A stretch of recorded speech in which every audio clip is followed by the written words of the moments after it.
everybody, welcome to my channel, Maples Grove, and today I'm doing a VR to Cara's from the Pagan Crafting, the Show and Spell Apothecary. Excuse me.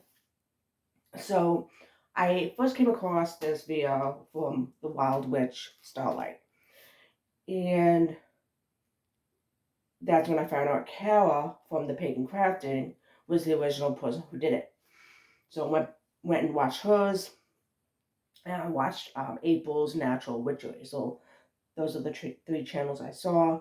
I was not tagged in this, but I thought it'd be really fun to do it. And some of the questions are really cool. So let's get on with it. So I need to bring something a little closer. Sorry about that. Let me show something a little closer. So the origins of the collection. What inspired you to start collecting apothecary items, and how did you begin your collection? Like with every witch, we started out small. I always had 5 or 6 that had more correspondence. So I was able to have multiple usage for them, like dragon's blood, orange peel, mistletoe, sometimes twigs. So stuff like that. Then it went from 5 to 6 to about 12, 14. By 20, like, in the 2010s and 20 teens.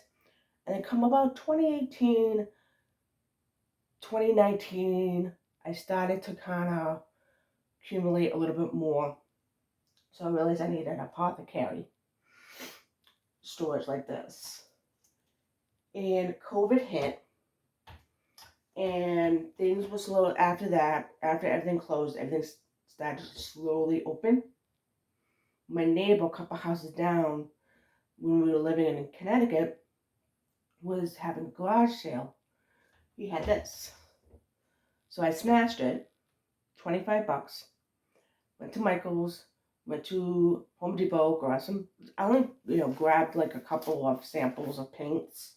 Just grab a couple. I just needed like a sample or two of the couple colors. And painted this. Had Michael's like stencil type. You put them on, and that's how I painted the stars. Down here is a tree with a couple of birds. And inside, all the shelves and inside is black. So, yeah, my apothecary. So that's my origins. So just started small and kind of grew, and I use things that I, for the most part, feel closely. But I think I'm going to be going through a couple of them that I don't really touch. So kind of accommodate a little bit.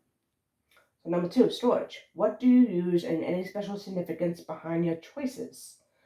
I mean, obviously take them out of the plastic bag, put them in jars. These are from Michael's. And let's see, this jar is from the black olives from the grocery store, Dollar Tree store. Let's see, Dollar Tree store.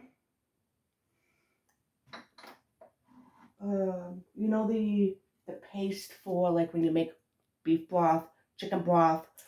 These are really good for jars. And another one that's really good is it's a type of jam or like fruit preserves. Is these jars. Those are really good as well. Oh yeah, I don't know if I showed you this one. This one's also from the Dollar Tree store. So yeah, a little bit different variety. I do want to try to accommodate on some jars and just try to rearrange a little bit more, a little bit better. Labeling. What do you use as labels? What is your process in labeling? And what do you write on your labels? So when I first started out, in Connecticut, I have went to it made sense in the house that I live in. So it was nice. It was kind of not fancy, but like um, it looked very prosperous in our house. The way it was made and everything else, because we don't live there anymore.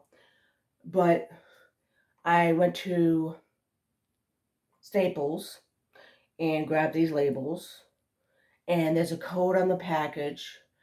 You go on their website, you type in the code, and then you're able to go on word process, type in how you want the font looks like. So this one is Star Anise. I put down the correspondence of the solstice, which is Mabon, Samhain, and Yule, or fall equinox. The planets is Jupiter, Mercury, and Mars. Element is air and fire. I have to do another one. Eclipsis. So this one is in bulk. Planets are Mercury. Let's see.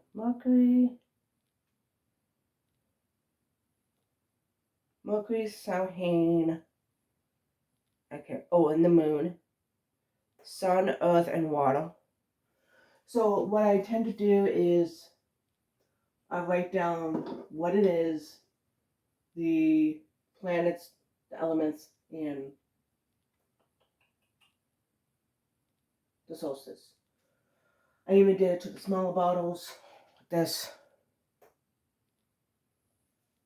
stuff like that. Then I started to slowly write. I think there's a couple I wrote on, but I'm gonna redo my whole thing. Let's see. So I'm gonna give you examples of how I'm gonna my 2025 thing is gonna be just relabeling all these, so I know what's what. For the most part, I know what's in here. So the way I'm gonna do it is, so my husband, for my birthday, got me a bunch of decent amount of Victorian type not collage. You can use them as collage. Journaling prompts, Immortal Pastel, Nightshade. Excuse me. I dropped that one. Nightshade.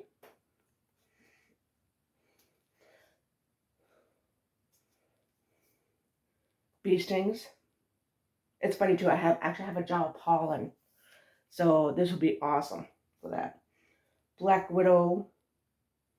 So these cute little, because you notice like I'm you know doing some jars and stuff like that.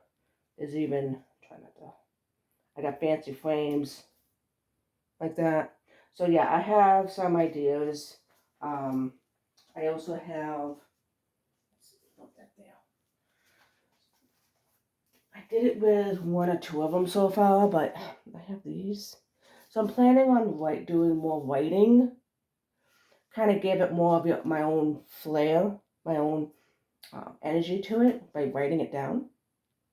And I'm thinking about getting like those pens that make it look fancy. They got certain brushes of pens to make it look. I can write my ingredients on these. And of course I have these. I also have this.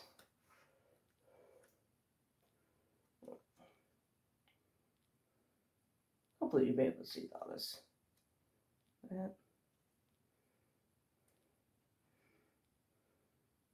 So yeah, possibilities are endless. And we have this color and this color. These as well. Hopefully you'll be able to see this, I hope. There we go. It's a little, the lighting's a little different in here.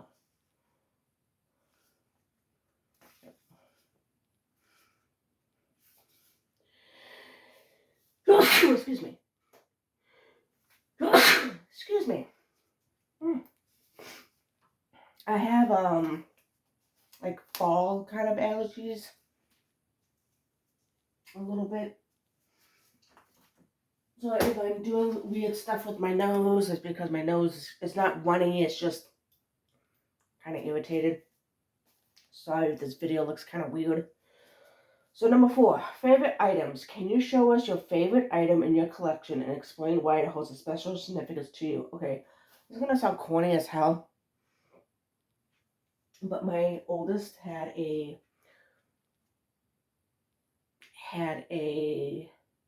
pet gecko, leopard gecko, and when it was shed, she gave me these. It's leftover skin, because we love collecting skin. So it's kind of significant because my daughter knows my practice and she knows we collect animal, some, animal parts that if we're able to find them in the nature or whatever. So just so happens we had a pet leopard gecko, and this is it. I do have one that when it's shed, it's whole from here to here. When it shed off, it wasn't in little pieces. It was whole. The whole thing was whole. So grab that. You can actually see where the eyes were and stuff. It was put in. I have that in here. So it's kind of significant because my daughter got it from me. So 5. What is your historically piece in your collection? I don't have any. Nothing. Really, I don't have anything. Nothing's from family or whatever. No jars are from family heirlooms or anything like that. So I have nothing. I see what I mean by allergies. Sorry. One more. Okay. Number 6, spellcraft. Integration. Spellcraft integration. How do you incorporate these apothecary items into your spellcraft, and are there any specific items that you find particularly effective? The typical, putting in, sprinkling them on I do a lot of candle magic. Obviously, I think all of us witches do a lot of candle magic. There's a lot of us that loves candle magic. And, really, it's like you just talk to the herb and just be like, hey, this is what I would like for you to do for this spell work. I like to thank it for being here, all this stuff, and helping me in my spell work before I sprinkle it on. And doesn't matter if I'm doing it on a spell candle, doesn't matter if I'm making oils, what have you. I always say thank you for being here and all this and all that, and just kind of tell and be like, this is what I would like for you to do in this herbal mixture that I'm making, or in this oil that I'm making, or the spell work that I'm doing. So, specific items that you find particularly effective. I love dragon's blood because it goes a long way, and all you need is just a little piece, and it gives it a oomph to your spell work, as well as allspice. And I will be getting to those two a little later.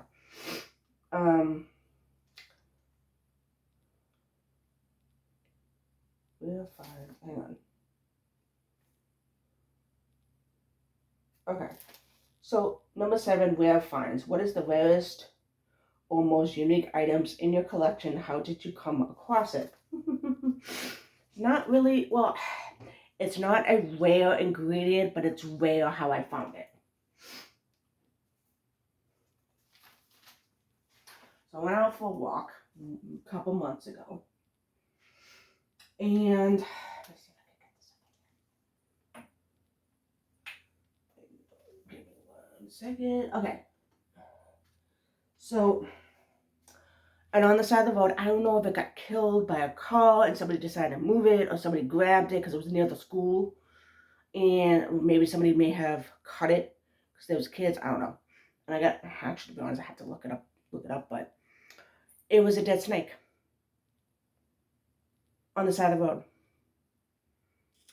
So I looked at it. I said to it, I'm going to come back because I was walking to a gas station. Walked to a gas station, grabbed a snack and a drink. I asked the cashier for a plastic bag, and I went back and I grabbed its body, I grabbed its head, everything. So I gotta clean them, but I have the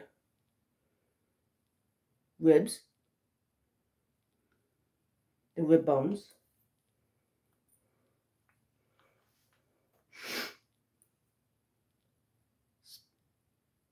spine,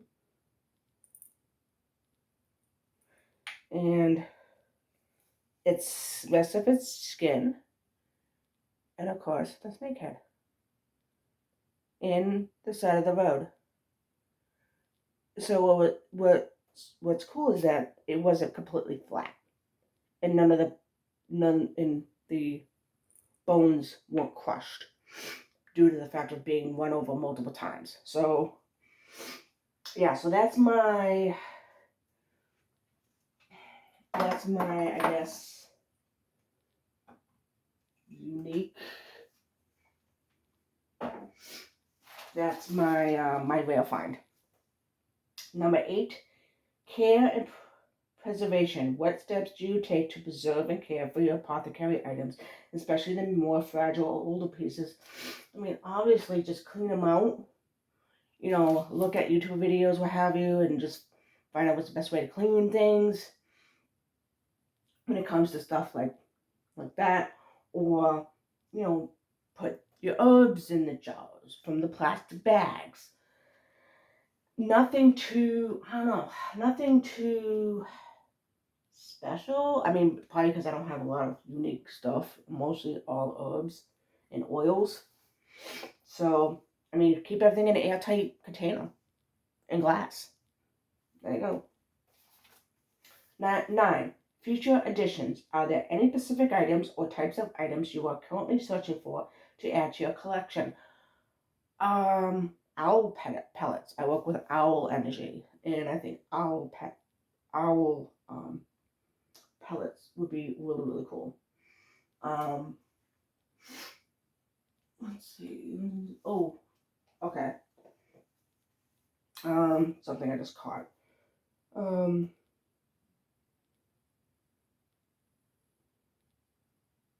Yeah, future additions. Owl pellets. What's the most bizarre item in your apothecary? Obviously the snake, with the snake head. Some people, I mean, people would think it's a bizarre thing, like especially outside. People who don't practice this. Let's see what else. I mean, the snake skin. I mean, really, we're all bizarre. I mean, that's my answer. We are all bizarre. Let's see. If you could only keep one ingredient, what would it be? Really? One? One. It's like Lay's potato chips. You can only eat one. No, you can't. You gotta eat the whole damn bag. I'm gonna pick. I'm gonna pick 3. I'm gonna pick 3. I'm gonna pick 3. Dragon's blood. Let's see, what is it? I mean, obviously I got the powdered one. But where is...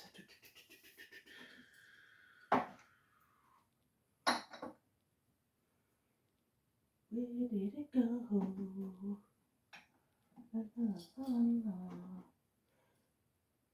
Because I have a container of raisin dragon's blood. Like, I have a chunk. I have a jar that has a couple chunks like this. All you need is a little bit, and it goes a long way for dragon's blood. And it's an all-purpose one. The other one that's an all-purpose, allspice. It's, if I remember correctly, I can't remember if it has cinnamon in it. Definitely cloves. Definitely star anise. Some cinnamon. Yeah. So those 3, they're all fire or earth. I lean towards more fire. Fire and earth is my two elements that I work with a lot. So, I think if there's nutmeg in there, it could be nutmeg in it. Or, so definitely cloves, star anise. I want to say there's nutmeg. So, I should have looked it up, but like, I love it because it's those three and they are fire. Some will say it's earth on those three. And then you have, great for road, unlocking roads, and let's see, prosperity, abundance, cleansing, removing, blessings, stuff like that. This is another one that's an all in one. And the other third one, I would say honorable mention, pumpkin spice, prosperity and abundance in a gratitude way. Fire and earth. Cinnamon, definitely has cinnamon in it. Cinnamon, cloves. I think this one has nutmeg in it. Again, same thing with allspice. All purpose. All purpose. So if you don't have the others, pumpkin spice, allspice. There you go. Those are my three. Like I said, I couldn't pick one. I picked three. I know. 12. Advice for new collectors. What advice would you give to someone who is just starting their own apothecary collection? Start small. You do not need all this all at once. Follow your gut. See which ones you want to. You'll know. You will know. I will give you a little tidbit though. I mean, I would try. It's an idea. Maybe one or two from the spice rack. Maybe one or two floral. Like not so much. I mean, roses is everywhere. But if you're like me, I like to go off the beaten path. Sunflowers, dandelions. You can get those in the backyard. If you live up the northern part of the, at least in the United States. I'm from the U.S. Um, Pieces of wood from fallen trees, branches from fallen trees. Let's see. Like try to mix it up a little bit. Like pick 6 and maybe mix it up a little bit. Try woodsy smell like pine. Try to. Me personally, I would say try to don't just focus on one thing like all floral. Try to live a little, but at the end of the day, you're you, and you will focus on your intuition and everything else, how you're gonna start it, and then as time goes on, you might keep the same 5, but add another 3. You might take 2 away from those 5 and replace it with something else. What's the word? What's the phrase? Not live a little. My mind's drawing a blank. Just dip your toes in it. Try some stuff new. But you'll know. You'll know. You know what's gonna work for you. So I know that was a little all over the place, but you kind of like you do you boo, but don't be afraid to lean away from what you're comfortable with and try something new. So that's my advice. And of course, start small. You don't have to have all this. Your stuff will accumulate and grow as you grow. Okay, 13. Curious about a fellow creator's apothecary. Who would you tag in this video? Oh, I have a lot. Where is it? Here it is. Liz from West Star Tarot. The Bonnie from the Varniness. Asta Perpetua, who is Asta. I'm very curious of hers. House of Azar, which is Rashid. I'm very curious of his. Pagan Progress, who is Lucas from Pagan Progress. I know he hasn't been posting for a while. I'm hoping he'll jump in on this. Temple Crane. I don't know her name, but her channel is Temple Crane. Witch of Enchantment, Justin. Brittany from Esoteric Echoes. Danny from Danny Mystic. Alyson from 50-something Witch. Gerard, Witch of Earth, Curious and Goods. Leanne's Witchy Room. Underneath the Veil of Marigolds. I forgot her name, but her channel is Underneath the Veil of Marigolds. Kestrel, the Nature Witch. Very curious on hers. And Victoria, the Witch of Bees and Bones. I think I have one more. Yeah, Birdie, the Old Crone in Our Cottage. And I think there's one more. Oh, yeah. Farah from Farah Moon. She's another one. I'm very, very curious. I'm curious to know what they have, but also the answers to their questions as well. So, yeah. So, they will be in the bottom. I'll be tagging them. I'll be also posting their, I'll be adding their channels. So, yeah. That is it. That is the VR. Those are the questions. Those are the answers to my questions. I hope you enjoy it. I will let you guys go. And until next time. You're a witch! They were right. They usually are.